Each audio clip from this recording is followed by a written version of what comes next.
يقولوا أنه اللي يحكي وش كاين في قلبه يخف همه. أحكي حكايتك الآن.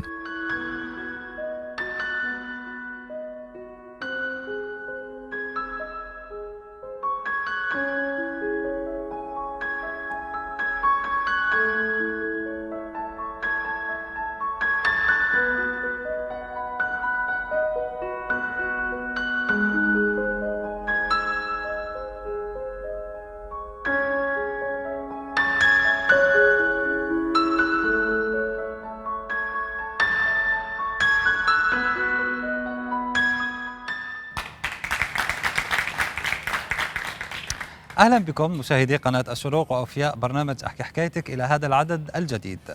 يختار الإنسان الكثير من الأشياء في حياته، ولكن هنالك أشياء لا يمكن أبدا أن يختارها، مثل الماضي الذي لا يمكن أبدا تغييره ولكن لا يجب نسيانه. في حلقة اليوم مشاهدينا الكرام سوف نستمع ولأول مرة في الإعلام الجزائري إلى قصة صالح ناصر الذي سيروي لنا حكاية عائلة انتقلت من اليهودية واهتدت إلى الإسلام. مشاهدينا الكرام، أنا كنت حدثتكم على الجزائري ناصر الذي يجلس أمامي، وهو جزائري مغترب عاد إلى الجزائر منذ سنتين، وهو يحضر تصوير هذه الحلقة مع زوجته السيدة فوزية. مرحبا بك فوزية. لدام دابور. قبل أن أبدأ الحوار مع ناصر سأشرح للمشاهدين أن ناصر عاش طيلة حياته في فرنسا، ولذلك سوف يتحدث باللغة الفرنسية، ولكن يمكنكم فهم ومتابعة الحوار لأننا سنرفق تصريحه بالدبلجة السوتيتراج. وسأبدأ مع ناصر. Bonjour Nasser. Bonjour. Vous allez bien? Superbe, avec un public aussi nombreux. On va commencer officiellement le tournage maintenant. Okay. J'espère que vous vous sentez bien. Je me sens bien. Parfait. Nasser, avant le tournage, vous étiez un peu inquiet par rapport à la langue. Vous m'avez dit que j'aimerais expliquer aux téléspectateurs que Oui. je ne maîtrise pas l'arabe. Voilà. Ça, Qui m'en excuse. non, il n'y a pas de souci. Il y a beaucoup d'Algériens qui vont comprendre votre témoignage parce qu'ils sont à la base francophones. Mais quand même, il y a des gens qui n'ont pas accès à la langue. Mais on va faire de notre mieux. D'accord, merci beaucoup. Merci beaucoup. Salah, c'est la deuxième fois que vous visitez la capitale, Alger. C'est la deuxième fois que vous... Oui, je suis venu en 2018 après avoir pris ma décision de revenir vivre définitivement en Algérie. Et donc, je ne connaissais pas la capitale de mon beau pays. Donc, en 3 jours, je suis venu, j'ai visité avec un guide et j'étais très content. Et vous la trouvez comment, la capitale? Magnifique, très belle. Très belle. Et j'admire aussi, je respecte beaucoup les Algérois, je les trouve charmants. Charmant. Vous êtes aussi algérien à part entière. Je suis algérien à part entière. D'accord, bon séjour parmi nous. Merci beaucoup. Salah. Salah, avant qu'on entame le vif du sujet, j'aimerais vous introduire aux téléspectateurs, mais j'hésite entre dire que vous êtes un Algérien à part entière, vous êtes un immigré, vous êtes un Algérien qui a des origines juives du côté paternel. Oui. Quelle est la présentation qui vous semble la plus correcte? Alors ma présentation, pourquoi que je me trompe? Voilà, je suis né en Algérie, donc je considère que je suis un Algérien. Parce que quand on est dans un pays, on est soit en France, soit en Angleterre, on est d'abord, je suis algérien. Mais mon histoire personnelle, elle a plusieurs composantes, du côté maternel et paternel. On va rebondir sur le côté paternel. J'ai appris beaucoup tardivement que j'avais une arrière-grand-mère qui s'est convertie à l'islam. Je l'ai appris il y a quelques années. Donc j'ai pris ça pour une richesse. Et en sachant qu'en plus que c'était converti, ça m'a ému. Voilà. Votre arrière-grand-mère, elle a quand même... elle a fait, je ne sais pas si on peut appeler ça un sacrifice, mais quand même son acte était très courageux à l'époque. Quitter le judaïsme pour se convertir à l'islam n'était pas quand même une décision qu'on peut prendre à la légère, c'était quand même très difficile et dur pour elle. J'aimerais savoir, selon vous, est-ce que humainement, c'est une expérience difficile? Moi, je le prendrais plutôt du côté de l'autre côté. Je pense que c'est plutôt une expérience enrichissante. Je pense qu'elle a fait, je pense qu'elle a dû avoir la foi pour la faire, dans un premier temps. Dans un second temps, je pense que l'amour, elle était amoureuse de mon arrière-grand-père. Donc je pense que tout ça conjugué a fait qu'elle a pris la sage décision pour moi de se convertir. Voilà. Votre arrière-grand-mère, du côté paternel, était quand même une très très belle femme. Merci. Donc je crois qu'on a sa photo. زهية أعتقد أنه لدينا صورة جد جدت صالح، سنحاول رؤيتها سويا وسنتحدث أيضا عن قصتها. صالح, vous savez que vous passez en ce moment à la télé. Il y a des millions de téléspectateurs qui vont vous découvrir. Il y a aussi les gens qui vous connaissent à Oran. Vous habitez actuellement à Oran. Oui, tout à fait. Vous avez des voisins, des amis, des gens qui vous connaissent. Tout à chacun. Voilà. Mais est-ce qu'ils savent tous que vous aviez une arrière-grand-mère juive qui s'est convertie à l'islam? Non, c'est une partie de votre histoire que vous préférez ne pas dévoiler. Occulter, non. Je vous dirai deux choses. Maintenant, je vous explique l'endroit où j'habite. C'est la villa que mon père a construite en 1954. Je suppose que les anciens devaient connaître l'histoire de mon père s'il se livrait, parce qu'on en reviendra, c'était pas quelqu'un qui parlait beaucoup. Mais à l'heure d'aujourd'hui, non. Pardon ? Vous supposez qu'il connaît? Oui, je suppose. Mais à l'heure d'aujourd'hui, non, parce que je trouve dans le désordre que quand on rencontre des gens, ou quand on les revoit au bout de tant d'années, on ne se sent pas obligé de leur expliquer notre cursus ou notre parcours familial. Ce n'est pas une fausse pudeur, ce n'est pas une honte, c'est qu'on ne l'affiche pas comme ça de but en blanc. Ça, c'est une première chose. La deuxième, il m'arrive des fois d'en parler et j'ai toujours eu des retours bienveillants. Il n'y a pas eu de connotation. Non, ça s'est toujours bien passé. Et quelques fois, on va dire. Vous en parlez sans gêne sans... J'en parle sans gêne parce que c'est ma grand-mère, on va y revenir, que j'ai connue, mais j'avais 5-6 ans, très peu, et l'amour est plus fort que de tout. Voilà, donc c'est ma grand-mère, donc non, au contraire, non. Au contraire, je suis respectueux vis-à-vis d'elle. Justement, moi, je pense à son acte, et je ne sais pas si je peux me permettre de dire à votre place qu'elle a eu quand même beaucoup de courage, et c'est un sacrifice quand même, ça peut être destructif pour sa relation avec sa propre famille. Est-ce que ça a été le cas pour elle? Je ne me suis pas posé la question, mais j'imagine. C'était dans les années, on va dire, elle est née en 1800, imaginez. Je pense qu'en Algérie, une époque avant l'indépendance, les communautés différentes, je pense, hein, ça n'appartient qu'à moi, elles étaient beaucoup plus tolérantes. Elles acceptaient peut-être plus l'échange ou même la conversion. C'est après que ça s'est un peu dégradé. Il est fort possible aussi qu'elle a pu être répudiée par les membres de sa famille. Mais j'en sais pas plus, je fais des recherches, donc c'est le statu quo. Mais j'ose espérer qu'elle a été complètement heureuse, avec, comme vous avez dit, le courage de s'être convertie par amour et par conviction certainement aussi. Elle avait aussi un nom juif, complètement juif. Oui, après elle a eu Mazel Tov Bitoun, c'est bien juif. Vous pouvez le répéter s'il vous plaît? Mazel Tov, son prénom, et nom de famille Bitoun. Et vous avez appris ça après les recherches que vous avez... En fait, c'est mon frère aîné qui, lui, a dû s'interroger beaucoup plus tôt que nous, les autres frères et sœurs, et a commencé à faire ce qu'on appelle l'arbre généalogique. Et il a réussi à faire parler mon père.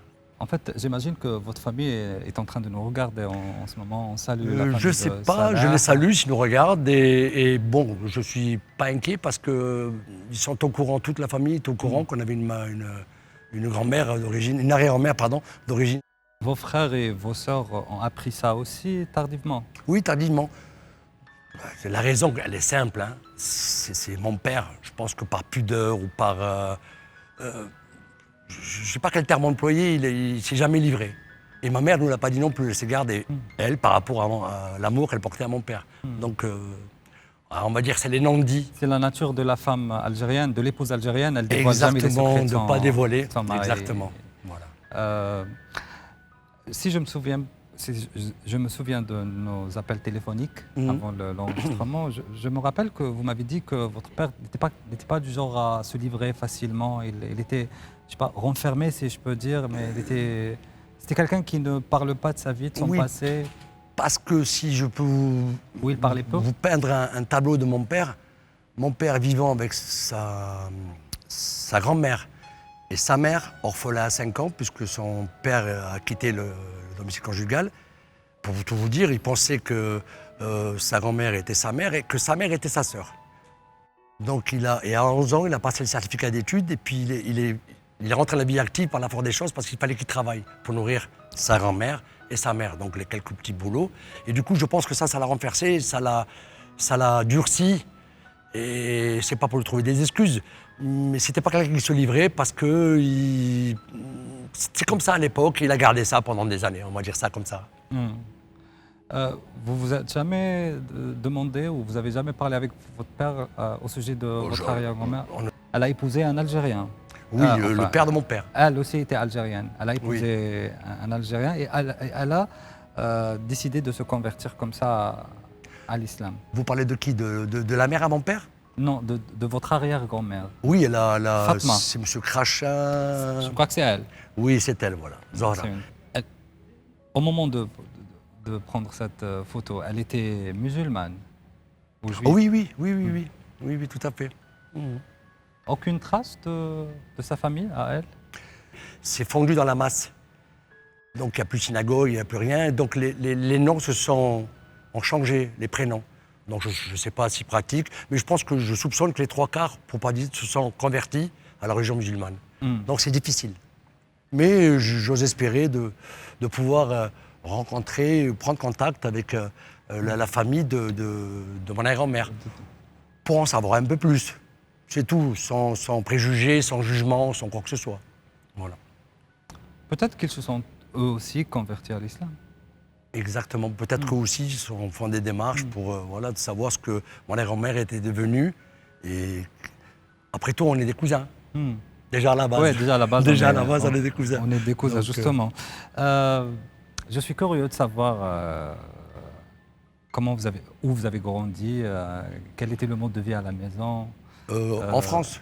Ici, en Algérie, avant de partir en France. Moi, en fait, je suis né à Oran et avec mon père et ma mère et mes frères et sœurs, nous sommes partis en France, j'avais 6 ans. 6 ans. Donc, mon existence de 0 à 6 ans. Donc, j'ai très, très peu de souvenirs. Si ce n'est que j'étais souvent avec ma mère parce que mon père allait travailler. Donc, à l'arrivée en France, j'avais 6 ans. Donc, c'est là, avec le recul, où je me suis aperçu que j'avais un papa. Donc, avec le recul aussi, j'ai fait une introspection et c'est vrai qu'avec le recul, j'ai eu comme un déracinement qui m'est propre, qui se traduit par des problèmes, une vie assez atypique en France. Un déracinement? Oui, un déracinement, parce qu'à 6 ans, on ne vous demande rien, vous êtes à votre mère, et après, vous voyez votre père, et limite, vous demandez qui c'est celui-là. Autoritaire, tout ça. Donc, ça a créé un peu de difficultés en ce qui me concerne. Mais après, ça s'est réglé avec une introspection, avec une réflexion. Donc après, j'ai eu un cursus scolaire, on va dire, normal. Chaotique. Je voulais employer le mot chaotique parce que j'étais contre l'ordre et contre l'autorité. Ça s'est traduit par ça. Donc j'ai arrêté l'école relativement tôt et j'ai appris plutôt l'école de la vie, mais à l'extérieur. Et donc tout mon parcours professionnel a été dicté par mon envie personnelle. Alors après, on peut la traduire, on peut l'analyser, mais alhamdoulilah. Vous étiez bien en France, heureux, épanoui, très bien, comblé. Heureux, épanoui. J'ai jamais eu, j'insiste, j'ai jamais essuyé un seul regard ou un seul mot d'ordre raciste, parce que je pense que chaque individu peut s'adapter dans n'importe quel pays. Il suffit qu'il puisse respecter les us et les coutumes et qu'il peut garder les siennes en respectant les autres. Donc j'ai jamais eu de problème à ce niveau-là. J'étais toujours bien accueilli dans n'importe quelle ville de France. Parce que j'ai bourlingué, Lyon, Paris, j'ai un peu bougé. D'accord. Lorsque vous étiez en France, parce qu'actuellement vous êtes en Algérie en permanence.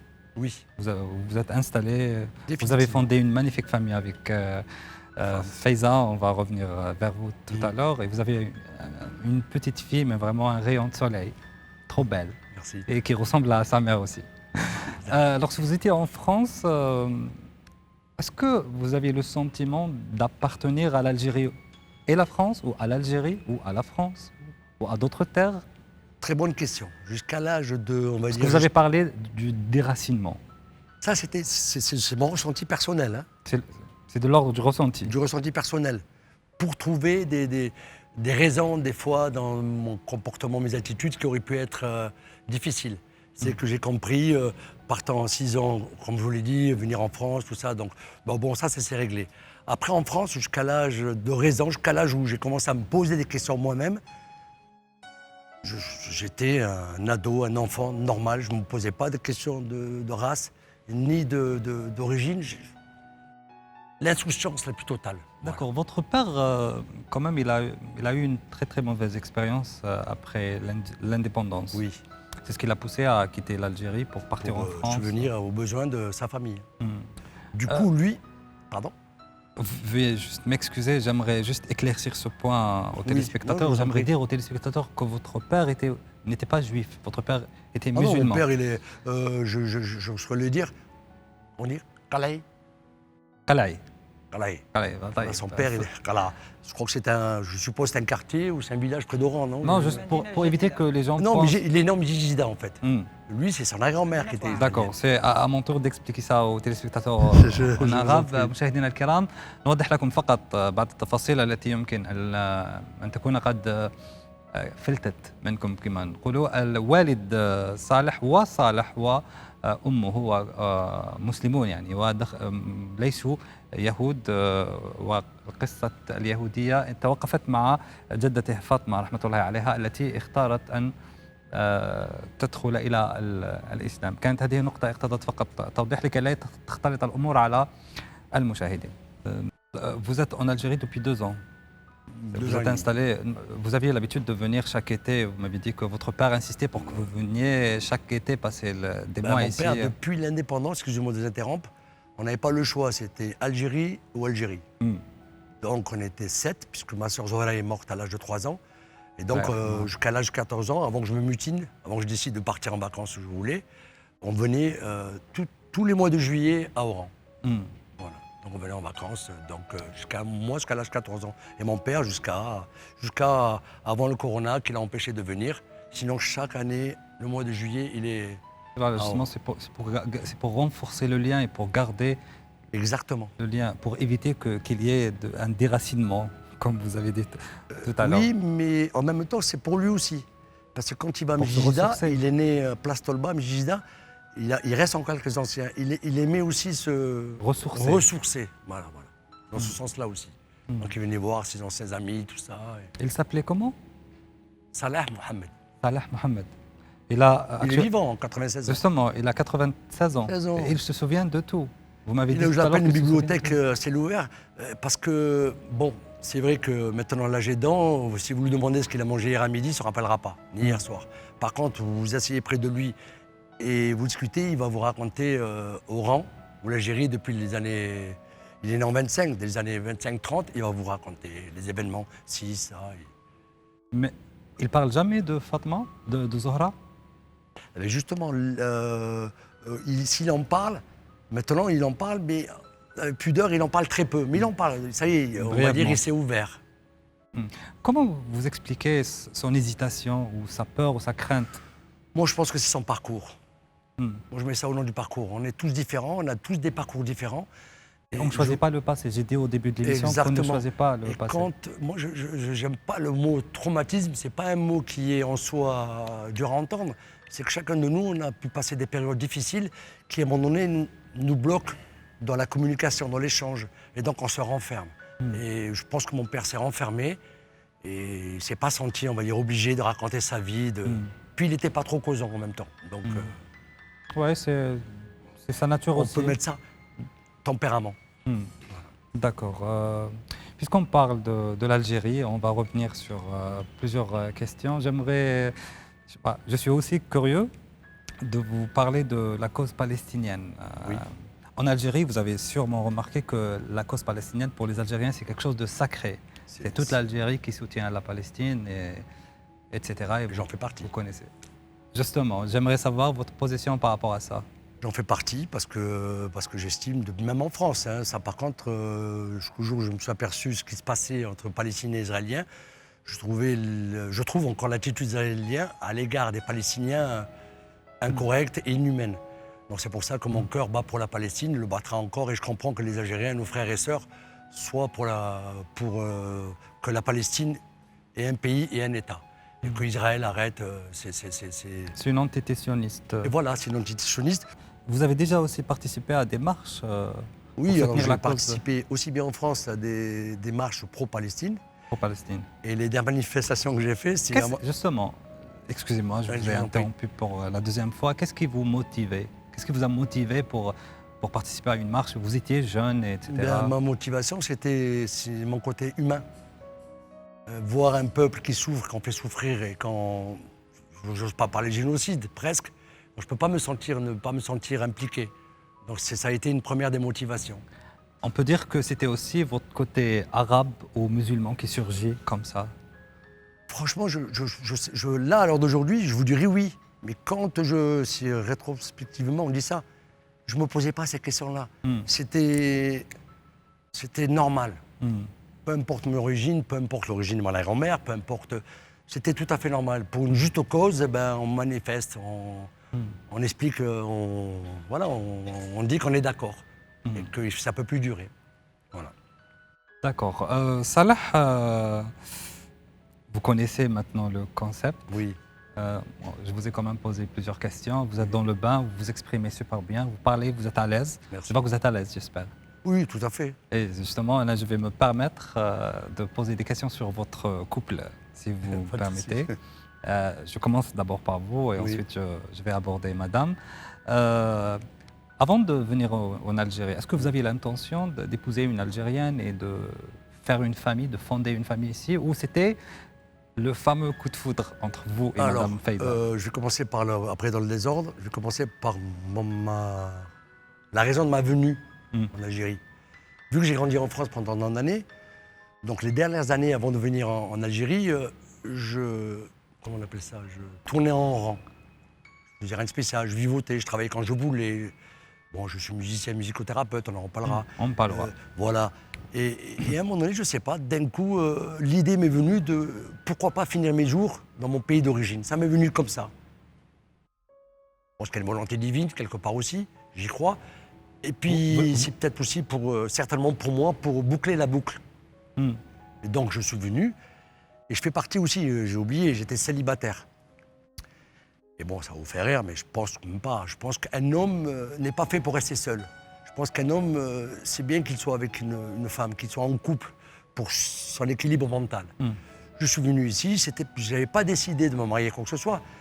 C'est en rencontrant Fouzia, quelques regards échangés, un coup de foudre, et ça s'est soldé par un mariage, et une magnifique petite Zoubida, qui a le nom de sa mère, qui est ma grand-mère. Une magnifique petite Zoubida et aussi un modèle réduit de sa mère aussi. Oui, une tout à petite fait. Feyza. Oui, tout à fait. Tout à l'heure, les téléspectateurs المشاهدون سيشاهدون ابنة صالح بعد قليل. سنحاول إدخالها لأنها حاليا تنام عند راديا راهي راقدة. Elle fait sa sieste, la petite. Là, elle fait sa sieste et franchement, elle doit être bien parce que ça doit avoir une bonne énergie parce que là, elle perdure d'habitude, elle se lève un peu plus tôt. Donc ça veut dire que là, elle est bien. Ah, on vient de me dire qu'elle s'est réveillée. Ah. Elle s'est réveillée. C'est une preuve que vous êtes un bon père. Merci beaucoup. D'accord. Donc, vous m'avez dit que c'était un coup de foudre entre vous et madame Feyza. Vous n'avez pas hésité. Non, pas un instant. Vous avez directement fait l'initiative, pris l'initiative. L'initiative de me marier avec elle, oui, tout à fait. Vous êtes ensemble depuis... Mais écoutez, c'est simple, c'est vrai. Ça, c'est vraiment le coup de foudre. J'arrive en octobre, février, c'est ça? Février, on était mariés.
Alors ça s'est fait, oui, pour certains vous diront rapidement, mais nous on a laissé parler notre cœur, et puis on s'est dit aussi, pour ce qui est dans le domaine du halal, pour la reconnaissance, qu'on reconnaisse qu'on est un couple, le halal, j'apprécie bien le et mot. le mariage, ou le halal, oui, le halal, c'est bien de montrer, enfin que les gens qui nous observent sachent qu'on est mariés, et qu'on n'est pas juste un petit copain, ou parce que bon, il faut faire attention de nos jours, qu'il n'y ait pas d'amalgame. En Algérie, généralement, je ne sais pas ce que vous connaissez cette, je ne sais pas si on peut appeler ça culture, mais cette attitude. Oui. En Algérie, lorsque quelqu'un souhaite adresser la parole à l'épouse de quelqu'un, il demande sa permission. Vous me permettez que je parle avec Faiza? Mais aisément, cher ami. Mais ça, je le fais juste devant la télé parce qu'on se parle depuis Allez-y. tout à l'heure. مساء الخير فايزة. لاباس؟ الحمد لله. الحمد لله. يعطيك الصحة فايزة كي جيتي بارك الله. معنا وانت وناصر وكما شفتي رانا كاع فرحانين بكم شكرا يعني. لكم نفس الشيء. شكرا عم كاع ليكيب عم فرحانين يعني الحمد لله. بكم ولا بتيت زبيدة من بعد نشوفوها هاي دايرة حالة في الكوليس ان شاء الله يكبرها لك كيما راكي حابة يعني. امين يا رب. طيب فايزة هذه تاني بالنسبة لك أول مرة تفوتي في لا تيلي وتحكي يعني بهذا الموضوع. سمعتي واش كان يقول؟ اكيد اكيد احساس رائع ونفسه للزواج ايضا لكل البنات لكل الرجال الزواج رائع والاولاد ايضا. ونحكي بصفه خاصه على لو كو دو فودغ. هذا ما فيش عيب ولا فيه هذا، مي لو كو دو فودغ سي شيء رباني. اول مره نتكلم بالدارجه عادي بيان سور بالوهرانيه. كيطلب اليد تاعي جي فيو شفت منام وانا في اليقظه. هذا كان جواب لي انا بلي هو الرجل اللي ربي بعثه لك كتبه لي في الحياه. فوالا وي سيتي ابخي سيتي اون في حياه سعيده جدا مبنيه على الموده والرحمه وبالاخص الحب. الحب. مقبل قلتي لي كي كنا قاعدين في الصالون مع صالح قلتي لي جو سوي تري اوغوز اني سعيده جدا بالبنت باسكو انا سقسيتك اسكو البنت راهي تعب فيك اسكو كي تخدمي قلتي لي نو راني لاباس بيا في الدار. قبل ما تعرفي صالح بيا قبل ما تتزوجوا يعني وتاسسوا عائله والله ربي يخليها دايما يعني هذا هو الصح انه تبقوا كيف يعني. سمعتي بالقصه تاع جداته سون اريير غرومير يعني باش ما نغلطش. سي القصه تاع الجده تاعه سمحت بها ابخي ابخي المارياج. بيان سور ابخي المارياج باسكو انتر لو مارياج و لا رونكونتر سيتي جوست وقت قصير جدا. يعني ومن بعد ابخي وليت نكتشف حياه خاصه لزوجي. سي ايموفون شيء يتوشي. ليش الشرف العظيم أن يكون شخص من العائلة تاعه. Votre mère s'appelait comment? Zoubida. Votre mère. Ma fille. Oui, parce que j'avais demandé à ma femme quand elle est née si ça la dérangeait pas. Comme tout parent, on cherchait un prénom. Et puis d'un coup, m'a pris l'idée de donner le nom de ma mère qui est décédée, Rahma. Qui s'appelle Zoubida. J'ai demandé à ma femme qu'est-ce qu'elle en pensait. Elle a de suite validé. C'est une manière de rendre hommage à votre... Parce que je pense que ça se faisait à une époque. Bon, ça se fait jusqu'à maintenant. Et ça continue à se faire. Ça continue. Il y a des prénoms modernes qui viennent, donc il peut paraître désuet ou vieux, mais je trouve qu'il est gracieux, il est sucré. Zoubida. Zoubida, Zouzou, la petite Zouzou. Et on associe Zoubida avec un deuxième prénom moderne, si on peut dire ça, c'est Jana. On l'appelait Zoubida Jana, au cas où dans le futur, quand elle ira dans 30 ans, on ne sait jamais dans la vie, elle pourra, si elle veut, se faire appeler Jana. Mais je pense qu'elle va aimer son prénom. J'espère aussi. طيب مدام فايزة مقبل كي كان يحكي على الوالدة ديالو ربي يرحمها حكى على واحد التفصيل هو حكاه وانت كنتي راح تبداي تبكي لما قال انه هي كي كانت في فرنسا والدة صالح كانت تغسل الموتى باسكو في فرنسا ما عندهمش تغسيل الموتى. بس في ذلك الوقت كانت في فرنسا وما كانش بزاف ناس يقوموا بهذا المهنة هذا الواجب للموتى. دونك هي elle était bénévole. C'est ça, oui, c'est bénévole, voilà. Elle faisait ça. أنا هذا الشيء يمسني باسكو حسيتي بها؟ اكيد باسكو تغسيل الموتى هو ماشي شيء نمدوه لاي شخص. هذا فيه اسرار ناس، فيه كثير من الاشياء نحافظوا عليها، والله سبحانه نظن يعرف ما في القلوب. اكيد اكيد. هو صالح يعني الى بوكو، يعني عنده بزاف لي كاليتي، يعني مواصفات جيده يعني، واكيد كاي زوج عنده مواصفات سيئه، سي لاتر هومان. ولكن وشنو هما الحاجات اللي شدوك في صالح ابار الحب؟ الحاجات الملاح اللي فيه ابار الحب، لا كل حب في حياته، كل شيء في حب. سبوغ كل شيء مبني على الحب. كل شيء في الكوزينه، même في المطبخ. Je vais lui poser des questions par rapport à vos plats préférés. احكي لنا في الكوزينه كيفاش. في المطبخ نطبخ واش يحب هو، انا ثاني يحب كثيرا الاطباق الجزائريه، الاطباق اللي كانت تعملها الامهات تاعنا خاصه الفقراء. تدير الاكل اللي يوكل عائله كبيره، مثال الكسكس، المرقه بالبطاطا، شوربه، فوالا الشوربه، هذه ديروا الحريره، طاجين، الحريره. طيب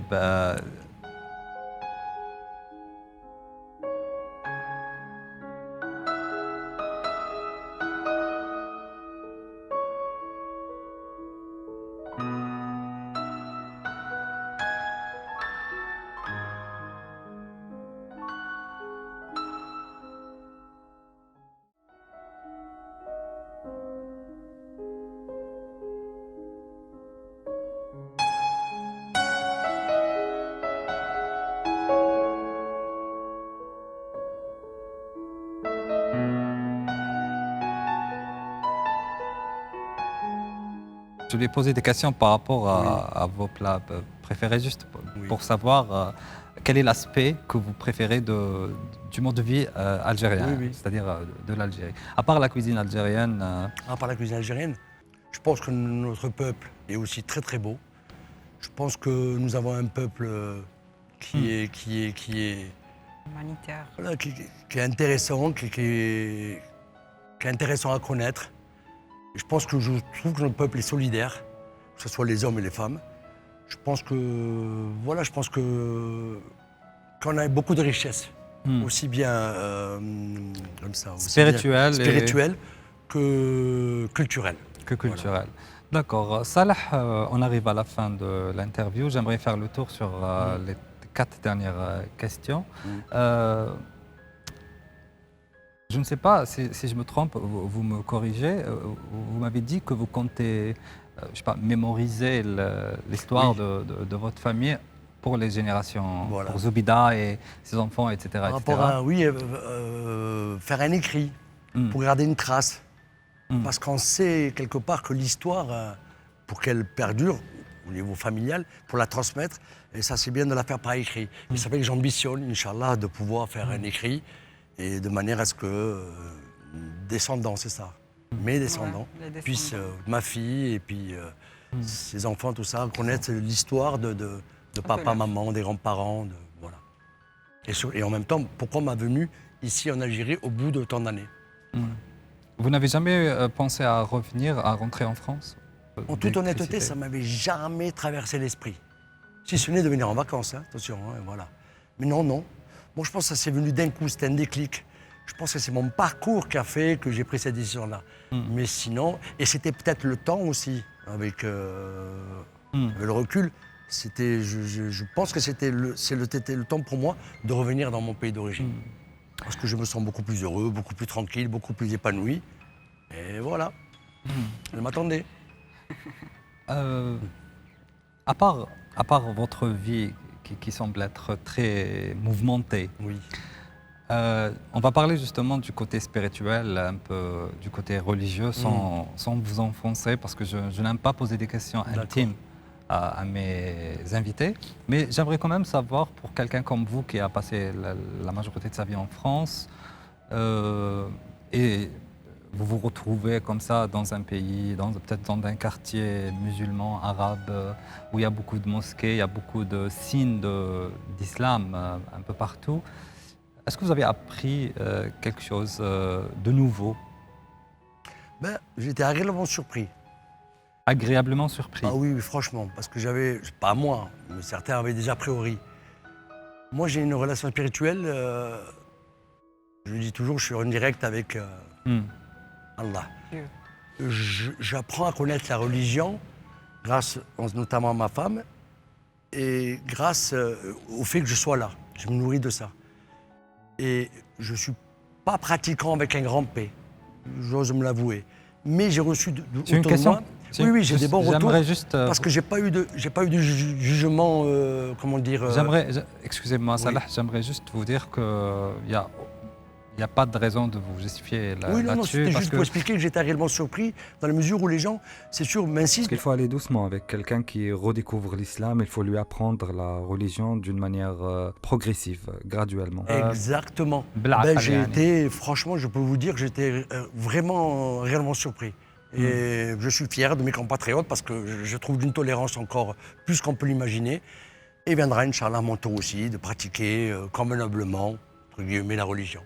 Il n'y a pas longtemps, on a fêté l'Aïd al-Adha, l'Aïd al-Fitr, le Ramadan, etc. etc.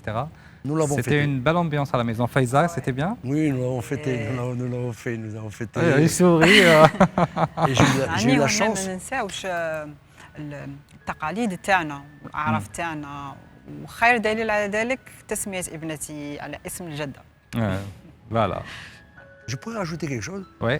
C'est peut-être pour ça aussi. Je pense que depuis que je suis mon retour, je fais le ramadan ici, bien entendu, en Algérie. Je pense que je ne veux pas paraître coincé ou je pense qu'on se réalise mieux spirituellement quand on est dans son pays. C'est mon avis personnel. Et ça n'engage que vous aussi. Ça n'engage que moi, attention, c'est pas. Voilà, donc là, je me sens vraiment dans mes baskets, on va dire ça comme ça. Ah, très bien, j'espère que vous allez être épanoui pour le reste de votre vie, même si vous êtes encore très jeune. Tout à l'heure, vous m'avez dit que je voudrais finir. Bon, on a les cheveux blancs tous les deux, donc ça, c'est pas un souci. On arrive à la fin de l'interview, Salah. C'est une question que je devais vous poser tout à l'heure, mais je vais le poser maintenant. Pourquoi vous avez accepté notre invitation? Qu'est-ce qui motive Aka de... La motivation Qu'est-ce qui vous a première, motivé? et j'insiste, c'est pas mon style de lancer des fleurs, c'est l'approche que vous m'avez faite, pardon. C'est vous qui m'avez motivé à venir sur le plateau. Merci. Par votre approche, par le terme de votre voix. Moi, je fais partie des gens, j'aime ou j'aime pas. Je suis intuitif.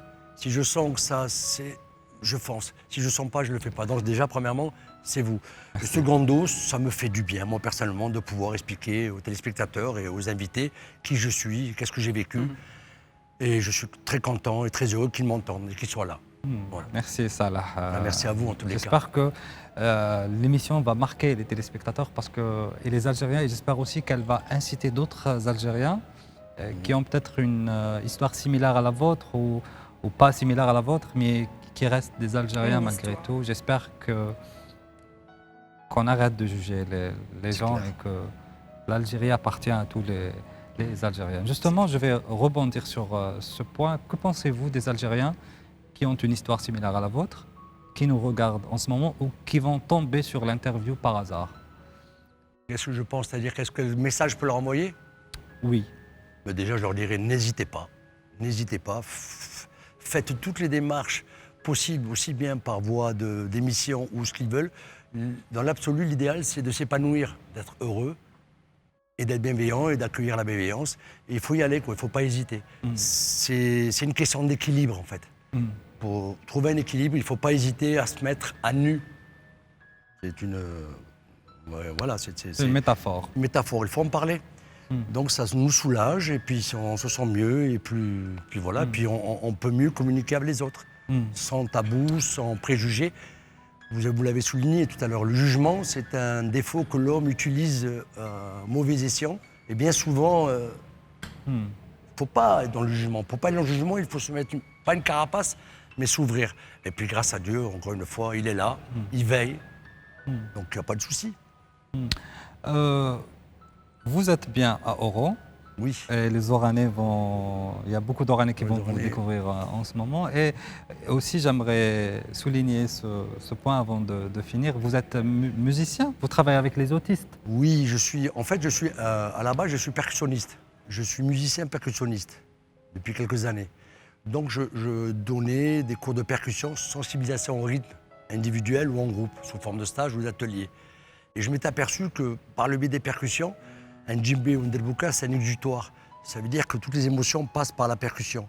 Du coup, je me suis intéressé plutôt au côté thérapeutique.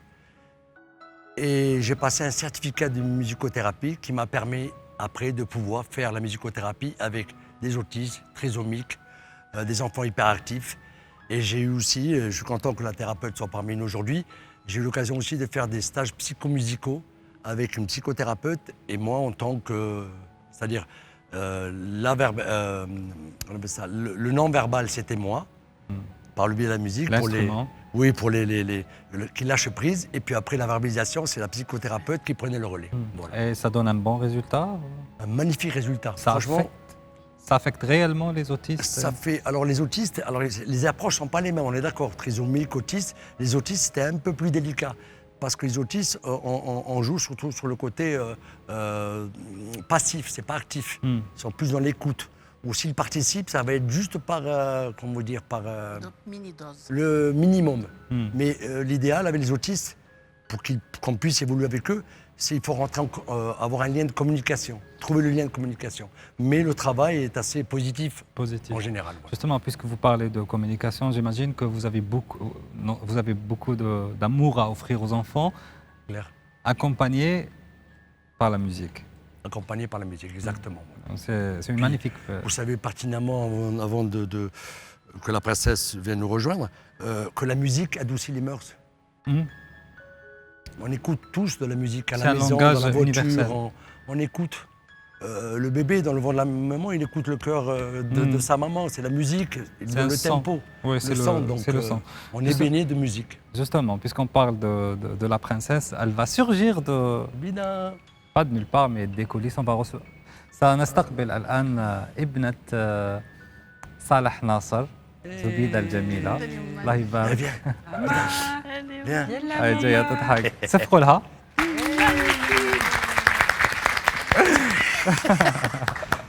تقدري تجيبيها. الله يبارك عليها ان شاء الله ربي يحفظها. Merci beaucoup. Bisous. اي Papa. Allez, viens. Et voilà la princesse. donc c'est incroyable Salah, elle est petite mais elle a déjà Elle est alerte. beaucoup de richesse. Oui. Elle a beaucoup de richesse, elle est riche. Elle est déjà riche C'est exactement. avant même de devenir grande. Pour vous donner une indication, hier, c'est la première fois qu'elle prenait l'avion.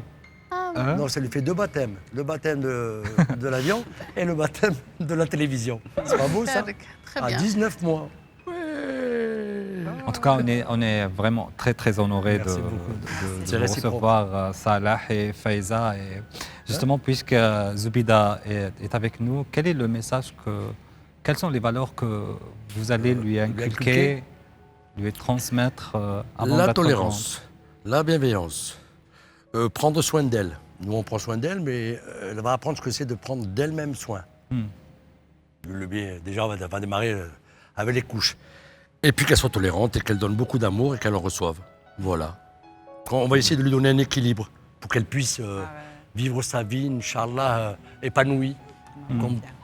Voilà, ce qu'on peut souhaiter à tout le monde. Voilà. Chez nous, en Algérie, il y a c'est pas un proverbe, mais une expression qu'on utilise avec les bébés. On dit Allah yakbarha fi ta'atek, yani. J'espère qu'elle sera grande et qu'elle va t'accompagner pendant toute votre vie, qu'elle sera surtout une fille bien, correcte et courageuse, comme son arrière-grand-mère. Oui, c'est ça, c'est pour ça que Zoubida. Et c'est vrai que ça se transmet. Ça se transmet avec les gènes et aussi avec les valeurs. Bien sûr. On arrive à la fin, Salah, mais pas maintenant. Ok, ليس الآن سوف ننتقل. Je reviens vers vous, Salah. Excuse-moi. سأعود إلى الأخصائية التي تستمع منذ بداية الحلقة إلى القصة الرائعة لصالح وفايزة. مدام أمينة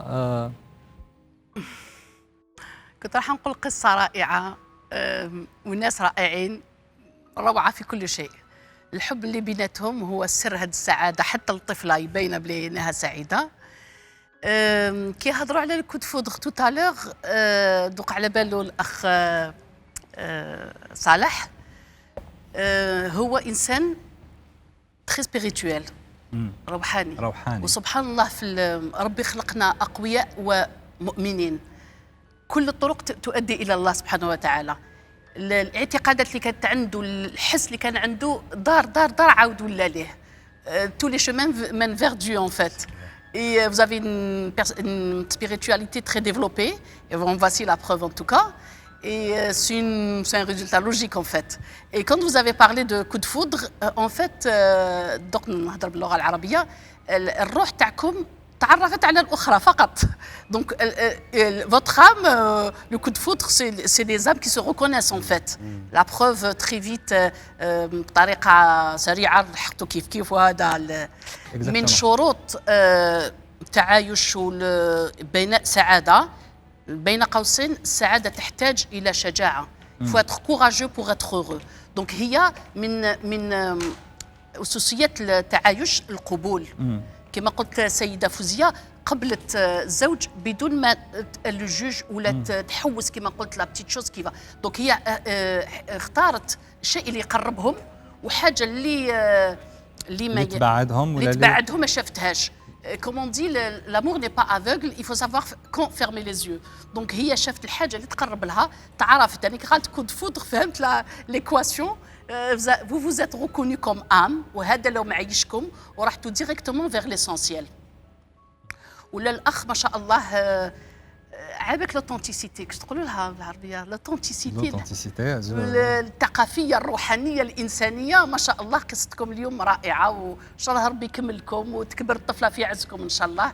Et je sais que vous allez lui transmettre des valeurs très précieuses parce que humaine et naturelle authentique. يعني هادوما ما دخلوش في كما قلت الأخ، ما دخلوش في هذوك لي ديتاي تاع مودرن لا ديفيرونس وانا وانت. أرواح فقط. Et l'invisible, c'est ce qui dure en fait. Et aussi et vous avez été très courageux. Le bonheur a besoin de courage. الشجاعة تحتاج، السعادة تحتاج شجاعة. طيب أنني وصلنا إلى ختام الحلقة. Si vous me permettez. Oui, bien sûr. Je veux rassurer tout le monde. On se dispute quand même. Hein. C'est naturel. Non, voilà, il faut que le spectateur le sache, les invités. Je dirais même, je dirais, vive la dispute. Ça nourrit aussi le couple. Oui. Ça rapproche. Ça parle des besoins essentiels, tout simplement. Non, c'était, je voulais rajouter. Je voulais rajouter. J'aimerais juste aussi éclaircir un point. On vous présente pas en tant que couple parfait, mais comme couple compatible. Très compatible. C'est le plus important. C'est sûr. Aussi. On arrive à la fin de l'émission. Salah, y a-t-il quelque chose, un message que vous aimeriez dire aux Algériens qui vous découvrent ce soir avec nous? Je vais leur envoyer un message de bienveillance, un message fraternel. Remercier nos téléspectateurs d'assister à l'émission. Remercier nos invités aussi qui sont là parmi nous. Remercier la thérapeute. Avec joie. Vous remercier chaleureusement pour votre accueil et restez toujours aussi humain, professionnel. Et bravo à vous. Merci. Merci. بديت بك مقبله، بديت بك قلت له لي دام دابور لي فام دابور. ان شاء الله عجبك الحال معنا. اكيد ان شاء الله نعاودوا نتلاقاو في حلقات اخرى. ان شاء الله تقعدوا ديما بخير ان شاء الله. ودار داركم يعني، ورانا نكمل معكم وان شاء الله ربي يهنيكم. هذا هو سي لو بلوز امبورطون. ميرسي مدام فايزة، شكرا لك سيدة أمينة على حضورك معنا في هذه الحلقة. شكرا لكل المشاهدين الذين تابعوا هذه الحكاية، ومن التحق بها متأخرا يمكنكم العودة إلى موقع الشروق على اليوتيوب لمتابعة الحلقة. مشاهدينا الكرام، وصلنا إلى ختام البرنامج. سنلتقي بكم بحول الله الأسبوع المقبل، دائما نفس التوقيت ونفس القناة، برنامج أحكي حكايتك.